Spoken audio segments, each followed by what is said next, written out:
May patama si Manibela President Mar Valbuena sa mga tsuper at operator na walang balak makiisa sa ikinakasang nationwide transport strike sa Lunes.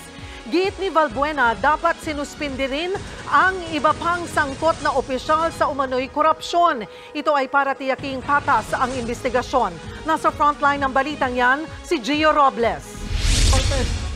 Kung si Manibela President Mar Valbuena ang tatanungin, kulang pa ang pagsuspindi ni Pangulong Bongbong Marcos kay LTFRB Chairman Teofilo Guadis. Dapat nga raw dinamay na rin ang iba pang sangkot na opisyal habang gumugulong ang investigasyon sa umano'y korupsyon sa LTFRB.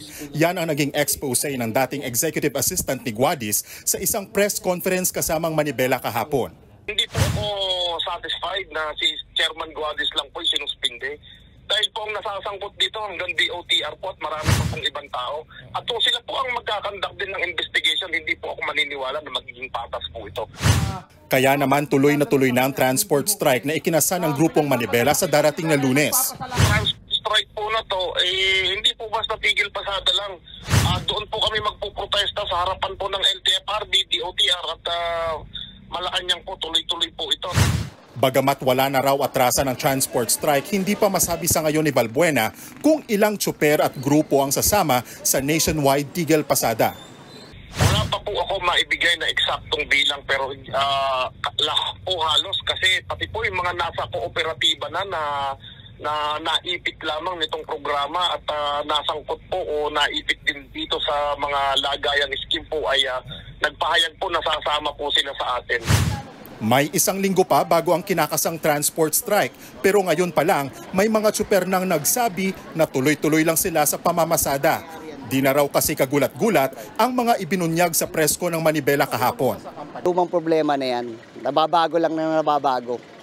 Parang intelligence funds lang yan, nagbabago lang ng pangalan. Pero ganun pa rin. Ang iba naman, taliraw ang kamay kaya hindi makakasama sa tigil pasada. Dito kasi bawal ang sa Mandaluyong, bawal ang sumama sa strike kasi yung prangkisa, bawal sumama talaga yung kooperatiba sa transport strike. May tawag naman si Valbuena sa mga transport group na ayaw makiisa sa transport strike. Hindi naman po yung mga driver at operators po ang ipinagtatanggol nila. Pinagtatanggol po nila yung mga baluktot at maling gawain po ng LTFRB. Tuta na po sila ng LTFRB. Nagbabalita mula sa Frontline, Gio Robles, News 5. Mga kapatid, Cheryl Cosim po. Iba na ang may alam at may pakialam sa panahon ngayon. Para sa tuloy-tuloy na balitaan sa Frontline, mag-follow at mag-subscribe sa social media pages ng News 5.